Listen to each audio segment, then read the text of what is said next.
চাপের মুখে অভিষেক বন্দ্যোপাধ্যায়। ক্রমশ চাপ বাড়ছে। অভিষেকের বিরুদ্ধে আরো এক মামলার তদন্তে এবার সিআইডি। কি সেই মামলা, কি অভিযোগের পরিপ্রেক্ষিতে এই এফআইআর দায়ের? রৌনক রয়েছে আর এক প্রতিনিধি। রৌনক, একেবারে সই জালিয়াতি মামলার পর এবার 4 তারিখে ডিজে বাঁধবে এইরকম ধরনের যে উস্কানিমূলক মন্তব্য করেছিলেন অভিষেক বন্দ্যোপাধ্যায়, সেই মন্তব্যকে কেন্দ্র করে একেবারে বিধাননগর সাইবার থানা, সেখানে কিন্তু রাজীব সরকার নামে এক ব্যক্তি অভিযোগ জানায়।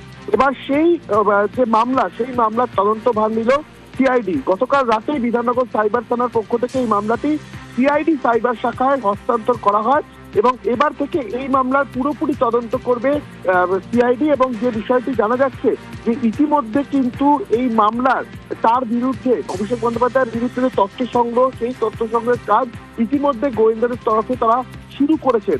অর্থাৎ একদিকে যেমন সই জালিয়াতি মামলায় সিআইডির তরফ থেকে তদন্ত করাচ্ছে, অন্যদিকে এই যে ভোটের আগে উস্কানিমূলক মন্তব্য অভিষেক বন্দ্যোপাধ্যায় বলেছিলেন, যা সমাজ মাধ্যমে ছড়িয়ে গেছিল, তা নিয়ে বিধাননগর সাইবার থানায় এক ব্যক্তি অভিযোগ করে।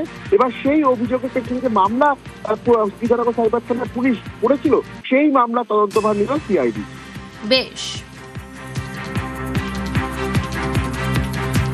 চাপ বাড়ছে অভিষেক বন্দ্যোপাধ্যায়। আরো এক মামলা অভিষেক বন্দ্যোপাধ্যায়ের বিরুদ্ধে। মামলার তদন্তে সিআইডি। উস্কানিমূলক মন্তব্যের অভিযোগে এবার বিধাননগর সাইবার থানায় এফআইআর। বিধাননগর সাইবার থানার কেস ডায়েরি সহ নথি সংগ্রহ সিআইডি আধিকারিকদের। অভিষেকের বিরুদ্ধে ভোট প্রচারে উস্কানির অভিযোগে এফআইআর হয়।